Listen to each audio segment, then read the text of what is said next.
টুলু মণ্ডল, পাথর সম্রাট টুলু মণ্ডল, এই একা টুলুরই 220 কোটি।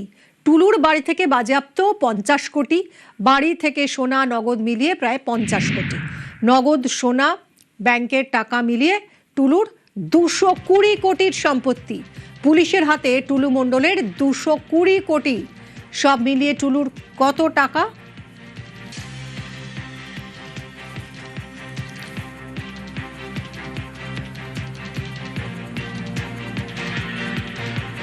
इन्वेस्टिगेशन के दौरान बैंक और दूसरी संस्थाओं में छानबीन करके पता चला काफी मात्रा में नकदी बैंक अकाउंट्स और फिक्स डिपॉजिट में है, जिनका कुल मिलाकर मूल्य लगभग 220 करोड़ है, जिसमें पहले दिन की 50 करोड़ की कैश और सोने की जब्ती शामिल है।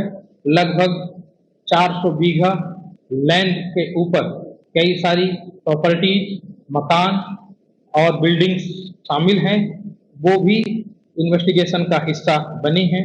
मोहम्मद नजीबुद्दीन एक सिंडिकेटेड मैनर में एक ऑर्गेनाइज्ड क्राइम चलाते थे। এগ্রায় টুলুর আরও কীর্তি ফাঁস।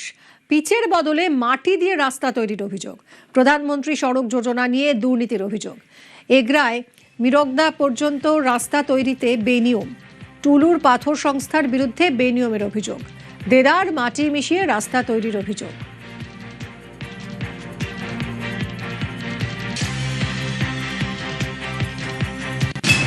দুর্নীতি মানে এইভাবে দুর্নীতি আমরা কোনো জায়গায় দেখতে পাইনি। তাহলে তিনি কি রাজনীতির প্রভাব কাটাচ্ছেন এবং উনি কোনোভাবে এখানে আসেন না। উনার মানে নামেই ফলক।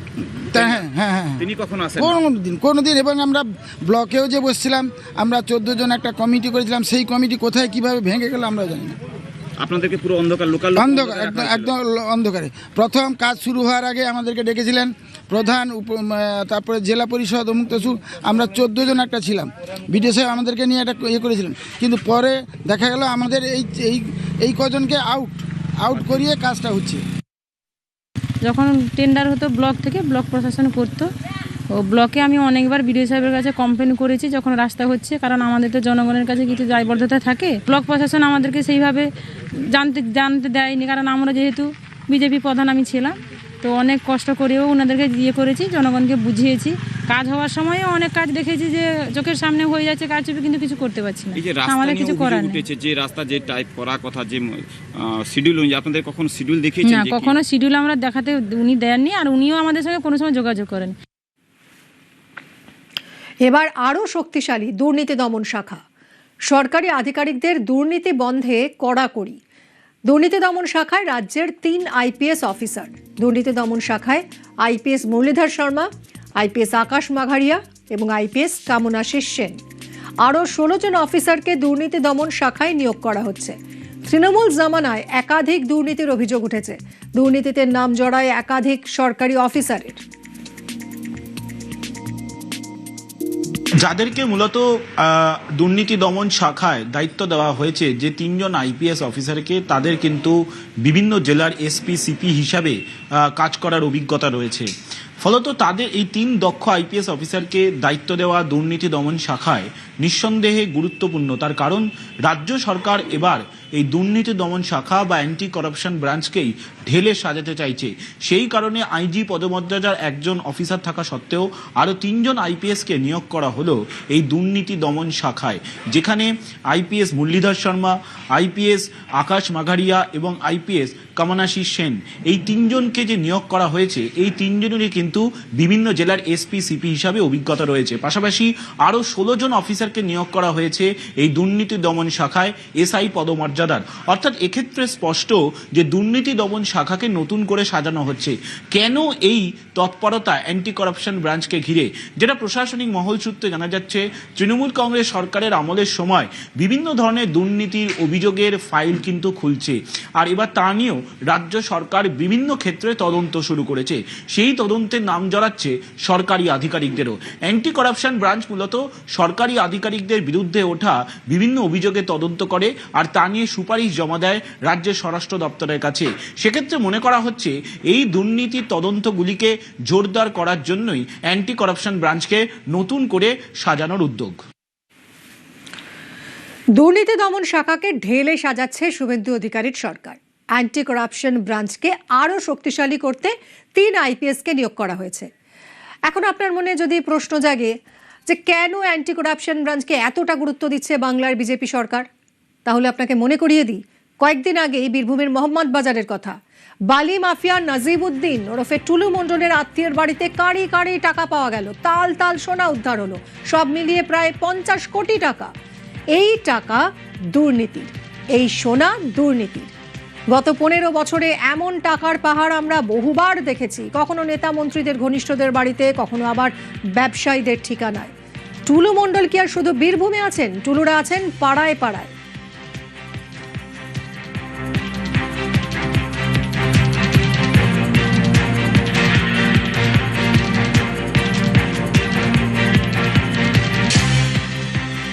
এই যে তোলাবাজি বন্ধ হয়েছে তাতে রাজস্ব কোথায় বেড়েছে? হ্যাঁ নিশ্চয়ই, মানুষের কাছে আর একটু পকেটে আর একটু বেশি টাকা রইল। দুরকম ট্যাক্স দিতে হতো, একটা সরকারকে ট্যাক্স দেওয়া হতো, আরেকটা দেওয়া হতো আনঅফিসিয়াল রিসিট ছাড়া ট্যাক্স। সেই রিসিট ছাড়া ট্যাক্সটা অনেকটা কমে গেছে। আমি বলছি না যে পুরোটা চলে গেছে, কিন্তু অনেকটাই কমে গেছে। রাজ্যর রং বদলেছে। এই টুলুদের অনেকেই জার্সি বদলে এখন শাসক দলে ঢুকে পড়ার চেষ্টা করছে, অনেকে ঢুকেও পড়েছেন।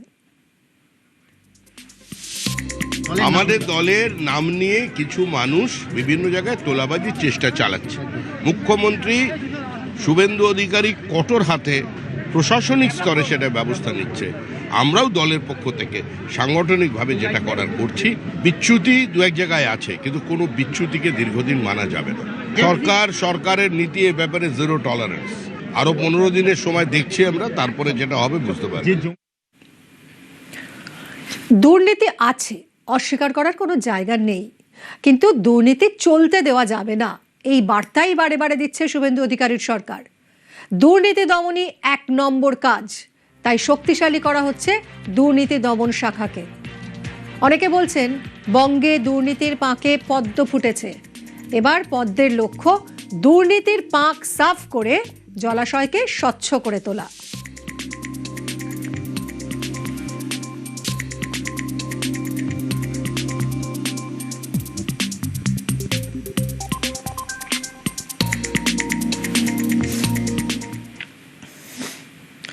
রক্ত চুষে কোটি কোটি। ব্লাড ব্যাংকে রক্তের অনিয়ম তদন্তে অভিযান হয়েছে। রক্তদাতাদের থেকে অতিরিক্ত রক্ত নেওয়ারও অভিযোগ। হাজরার পিপলস ব্লাড ব্যাংকে অভিযান। ব্লাড ব্যাংকে যান স্বাস্থ্য ভবনের আধিকারিকরা। নজরে রক্ত সংগ্রহ এবং রক্ত দেওয়ার তথ্য।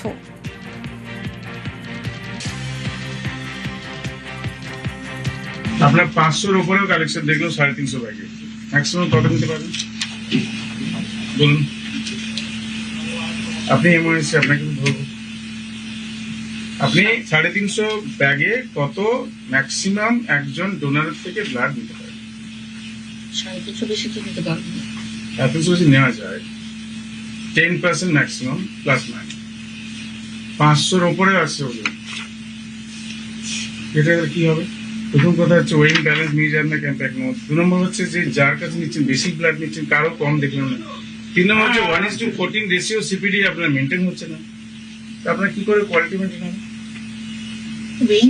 ওয়েইং ব্যালেন্স তো সব ব্লাড ক্যাম্পে নিয়ে যাওয়া হয়। তো লাভটা কি নিয়ে যাবেন? ব্যালেন্স নিয়ে গিয়ে যদি আপনার এই হয় 350 বেশি, যদি হয় 500 পর্যন্ত হয়, তাহলে আমি ব্যালেন্স নিয়ে যেতে লাভ নেই। তাহলে আইদার আপনারা ডেলিভারিলি এটা করছেন, এটা ঠিক না। আমি যদি দেখতাম কোনোটা কম আছে, একটাও কম নেই, সবই 450, 500, 583 এরকম আছে। কোল্ড রুমটাতে স্যাম্পলের সঙ্গে একসঙ্গে ব্লাডগুলো রাখা আছে। লেআউট প্ল্যানটা দিলেন? সুভাষিন্দা লেআউট প্ল্যান। হ্যাঁ, কম্পোনেন্ট সেপারেশন আর আপনাদের ব্লাড সেন্টার মাঝখানে সিঁড়ি দিয়ে জোড়া। আমার অ্যাপিয়ারেন্স দেখে মনে হচ্ছে দুটো আলাদা বিল্ডিং, একই বিল্ডিং এর দোতলাটা। আমার কিন্তু ম্যাডাম দুটো বিল্ডিং এ মনে হলো যে সিঁড়ি দিয়ে হয়তো জয়েন করেছেন। না, এটা ভেতর থেকে, আমাদের বাইরে থেকে একটা সিঁড়ি আছে, তো ড্রাগ কন্ট্রোল বাইরে থেকে ওই সিঁড়িটা অ্যালাউ করে। হ্যাঁ, সেই জন্য ভেতর থেকে আরেকটা সিঁড়ি করে দোতলায় ওঠা হয়েছে। হ্যাঁ, স্বাস্থ্য ভবনের তরফে ব্লাড ব্যাংকে অভিযান। ইতিমধ্যে আমরা দাঁড়িয়ে রয়েছি হাজরার পিপলস ব্লাড ব্যাংক। ইতিমধ্যে পিপলস ব্লাড ব্যাংকে যারা কর্মকর্তারা রয়েছেন তাদের সঙ্গে স্বাস্থ্য দপ্তরের যারা আধিকারিকরা তারা কথা বলছেন। মূলত এখানে কত রক্ত সংগ্রহ করা হতো, সেই রক্ত কতজন মানুষকে বা কতজন কার্ড হোল্ডারদের দেওয়া হতো, গোটা বিষয়টি খতিয়ে দেখা হচ্ছে এবং রক্তগুলো ঠিকঠাকভাবে প্রিজার্ভ করে রাখা হতো কিনা এই বিষয়টা কিন্তু খতিয়ে দেখা হচ্ছে। ইতিমধ্যে স্বাস্থ্য দপ্তর আধিকারিকদের তরফ থেকে বলা হলো পিপলস ব্লাড ব্যাংকে যে তারা যে পরিমাণ রক্ত একজনের থেকে নেবার কথা তার থেকে অধিক পরিমাণ রক্ত নিত, অর্থাৎ এই বিষয়টি কেন করা হতো এটি খতিয়ে দেখা হচ্ছে। এবং অন্যদিকে দেখাবো ঠিক এখানে ঢুকতেই পাশেই একটি ট্রে রয়েছে, এই ট্রের মধ্যে তৃণমূল নেতা সুজিত বোস, কুমার সাহা, শঙ্কর রাউত এবং তাপস চ্যাটার্জি তাদের নাম স্পষ্ট এবং নিচে লেখা রয়েছে ফ্রি। এটি কেন, এই স্ট্যাম্পগুলো এখানে কেন থাকতো এটা নিয়েও কিন্তু প্রশ্ন উঠছে। যদিও পিপল ব্লাড ব্যাংকের তরফ থেকে বলা হচ্ছে যে তারা যখন এই রক্তদান কর্মসূচি করত তার বিনিময়ে কোনো মতো রক্তের বিনিময়ে টাকা নিত না, পরবর্তীতে তাদের লোকজন আসে তাদেরকে বিনা পয়সায় বা বিনামূল্যে কার্ড ছাড়াই এই রক্ত দেওয়া হতো। এই বিষয় নিয়ে ইতিমধ্যে জল্পনা জোরালো হচ্ছে যে এই স্ট্যাম্পগুলো কেন এখানে রয়েছে তৃণমূল নেতাদের নামে। আশুতোষ কলেজের নামে স্ট্যাম্প রয়েছে এবং নিচে প্রত্যেক কটাই লেখা হচ্ছে ফ্রি। কেন এই স্ট্যাম্পগুলো এখানে রয়েছে এটা নিয়ে যেমন একটা প্রশ্ন উঠছে, অন্যদিকে এই ব্লাড ব্যাংকের স্বচ্ছতা নিয়েও প্রশ্ন উঠছে। স্বাস্থ্য দপ্তরের আধিকারিকদের তরফ থেকে ইতিমধ্যে তল্লাশি অভিযান চালানো হচ্ছে, তারা জিজ্ঞাসাবাদ করছে যে কেন তাদের প্রত্যেক রক্তদাতার কাছ থেকে এত বেশি পরিমাণ রক্ত নেওয়া হতো, গোটা বিষয়টি কিন্তু খতিয়ে দেখা হচ্ছে। ক্যামেরা বিশ্বজিতের সঙ্গে রৌনক, নিউজ 18 বাংলা, কলকাতা। বিশেষ করে এই নেতাদের নামে কেন ফ্রি স্ট্যাম্প? ফ্রি লেখা রয়েছে, ফ্রি। হ্যাঁ, তো আমরা ফ্রিতে পরিষেবা দিচ্ছি, তো আমরা তাদের কাছ থেকে কোনো পয়সা নিচ্ছি না। তো মানে সেটা কি পার্টিকুলারই নেতাদের রেকমেন্ডেশন নিয়ে এলে? শুধু নেতাদের নয়, সাধারণ মানুষও যখন আসে তখন আমরা ফ্রিতে দিই। আমরা তো ফ্রিতে এমআর বাঙ্গুরকে ব্লাড দিয়েছি, আমরা এনআরএসকে দিয়েছি, আমরা মেডিকেল কলেজকে দিয়েছি, সব জায়গায় আমরা আমাদের নিয়ার এক্সপায়ারি ব্লাডটা পাঠিয়েছি। আমার যা বক্তব্য আমি বলে দিই। তদন্তে রক্ত সংগ্রহে দুর্নীতির প্রমাণিত, বন্ধ হেলথ পয়েন্ট নামে বেসরকারি blood bank. Messrs Health Point, Multi-Speciality Hospital Blood Bank, 21/1 প্রাণনাথ পণ্ডিত স্ট্রিট, কলকাতা 7,25,000। এই কিন্তু অল অপারেশনস বন্ধ করে দেওয়া হলো। আমরা আগে যে রেট করেছিলাম তাতে আমরা কিছু কিছু ডিসক্রিমিনেটিং ডকুমেন্টস পেয়েছিলাম, ইনফরমেশন পেয়েছিলাম, সেটা আলটিমেটলি করবোরেশন হলো। তো government of West Bengal, department of health and family welfare, directorate of drugs কন্ট্রোলের তরফ থেকে আমরা ফাইনালি ডিসাইড করলাম যে entire operations of this blood bank to be shut down with immediate effect. রক্তচোষাদের খাতায় তৃণমূল নেতাদের নামে ফ্রি, সুজিত বসু সহ একাধিক নেতার নামে ফ্রি স্ট্যাম্প। ব্লাড ব্যাংকে ফ্রি স্ট্যাম্পের তদন্তের নির্দেশ।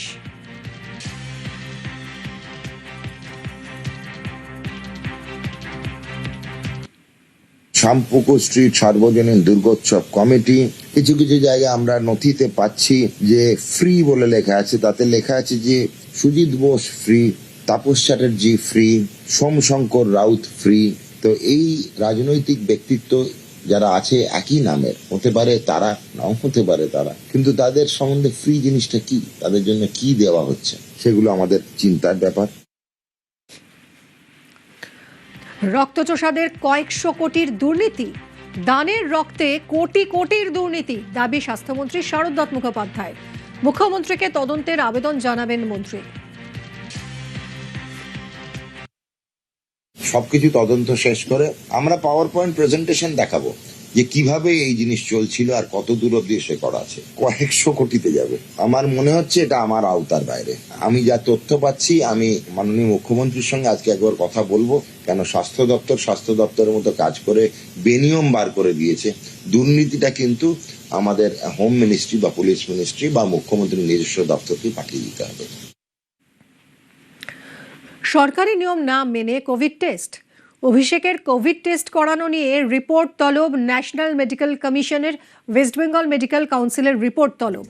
2022-এ ডায়মন্ড হারবারে ডক্টরস অন হুইল কর্মসূচি নিয়ম না মেনে 53,000 কোভিড টেস্টের অভিযোগ। দক্ষিণ 24 পরগনার বিষ্ণুপুর থানায় অভিযোগ দায়ের বিজেপি নেতা অভিজিৎ দাসের। সেই ঘটনাতেই এবার রিপোর্ট তলব করল এনএমসি।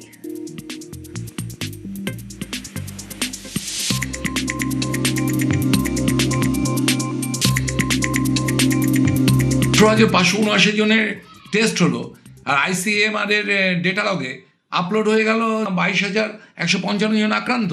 তারা কারা ডেটা কন্ট্রোল করেছিল, কারা আপলোড করেছিল, কোন ডাক্তারের সঙ্গে জড়িত, এবং ওই যে ICMR এর গাইডলাইন্স হচ্ছে 10% ছাড়া কেউ কোভিড টেস্ট করতে পারবে না। তাহলে ডায়মন্ড হারবারে সেদিনকে মাত্র 26 জন ডাক্তার 53,203 জন রোগীকে টেস্ট করেছে। তাদের পক্ষে সম্ভব?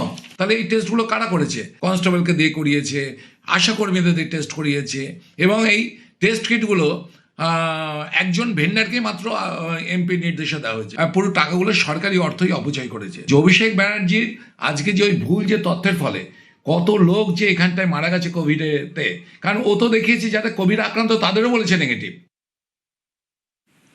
অভিষেক ব্যানার্জির আবেদন ফেরালো সুপ্রিম কোর্ট। হাইকোর্টে মামলা ফিরিয়ে দিল সুপ্রিম কোর্ট। সুপ্রিম কোর্টে অভিষেকের ডিজে মামলার শুনানি। চোখের চিকিৎসার জন্য বিদেশ যাওয়ার আর্জি করেন অভিষেক। 1 সপ্তাহের মধ্যে সিদ্ধান্ত নেবে হাইকোর্ট, মন্তব্য সুপ্রিম কোর্টের প্রধান বিচারপতির বেঞ্চের। পালাতে চাইছে বোধহয়, যা মোটামুটি কীর্তি করে রেখেছে, কুকীর্তি, তাতে যে কোনো সময় যা কিছু ঘটতে পারে। আমরা তো বলেছি আয়ুষ্মান ভারত ব্যবস্থা করে দেবো তার যদি টাকা পয়সার অভাব থাকে। ডায়মন্ড হারবার মডেলে তো ভালো সরকারি হাসপাতাল আছে, একটা বেডের মধ্যে 2 জন পেশেন্ট থাকে। ওনার জন্য আমি গ্যারান্টি দিচ্ছি একটা সিঙ্গেল বেড দেবো, ভালো ডাক্তার দেবো, কোনো 2 নম্বরই ওষুধও হবে না। ওনার সেবাশ্রয়ে গিয়ে অ্যালোপ্যাথি ওষুধ দিয়েছে, হোমিওপ্যাথি ডাক্তার পাটা কেটে বাদ দিতে হয়েছে, ওনার ক্ষেত্রে সেটাও হবে না। California, loss Angeles, Dubai, Uzbekistan, ওনার ওই টুলু মন্ডলের মতো সুইজারল্যান্ড যেতে হবে না। আমরা তো বলছি তিনি যুবরাজ বলে কথা, এমনি সেমনি ব্যক্তি নয়, তার দায়িত্ব আমাদের। ডিপ্লোম্যাটিক পাসপোর্টের নানান ধরনের সুযোগ সুবিধা থাকে। এই চার্টার্ড ব্যুরোক্র্যাট, চার্টার্ড মাফিয়া, তিনি তো ডিপ্লোম্যাটিক পাসপোর্ট হোল্ডার। যে দেশের সঙ্গে প্রত্যার্পণ চুক্তি নেই সেখানে গিয়ে যদি পাসপোর্টটা সারেন্ডার করে অ্যাসাইলাম সিক করেন তাহলে কেলেঙ্কারি হয়ে যাবে, ফিরবে না, পালিয়ে যেতে চাইছে। কিন্তু যেহেতু হাইকোর্ট বলেছে SSKM এ যাওয়ার কথা, SSKM এ ডাক্তারদের বোর্ডের সামনে গিয়ে হাজির হওয়ার কথা, সেটা না করে উনি চলে গেলেন সুপ্রিম কোর্টে। ওনার তো চোখের চিকিৎসা সেবাশ্রয় করিয়ে নেওয়া উচিত। উনি তো জনগণের নেতা, জনপ্রতিনিধি। আর এত কিছুতে যার নাম জড়িয়ে রয়েছে, তিনি এই চোখ দেখাবার নাম করে যাতে পালিয়ে যেতে না পারেন এটা নিশ্চিত করাটা সমস্ত ল এনফোর্সিং এজেন্সির দায়িত্ব হওয়া উচিত বলে আমরা মনে করি।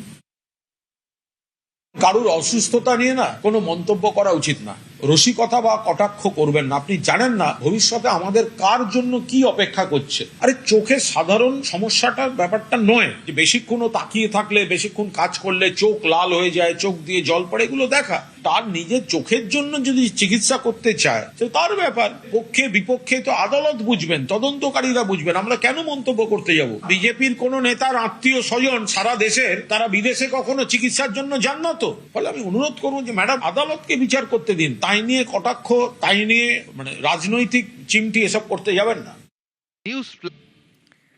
রাজ্যে বাজ পড়ে মৃত 10, হাওড়ায় বাজে 4 জনের মৃত্যুর খবর পাওয়া যাচ্ছে। বাঁকুড়ায় বাজ পড়ে মৃত্যু হয়েছে 4 জনের, আহত আরও 4 জন। ঝাড়গ্রামে বাজ পড়ে মৃত 1, আহত 1। পশ্চিম মেদিনীপুরের কুনারপুরেও 1 জনের মৃত্যু হয়েছে। বাজ পড়ে 4টি জেলায় মোট 10 জনের মৃত্যু।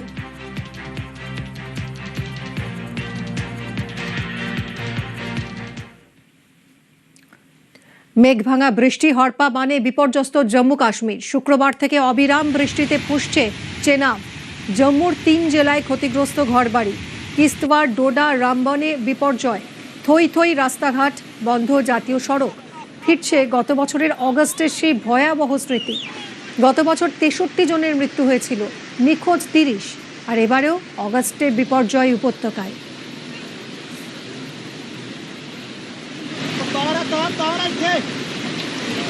यहाँ पे दरिया आ गया था जिसमें से हमारी 11 भैंसें, 2 बैल, 1 घोड़ा फंस चुका था। हमारी 2 लेडीज, मेरी 2 दादी लगती थी वो, और एक हमारे तऊ थे, वो दरिया के बीच फंस चुके थे।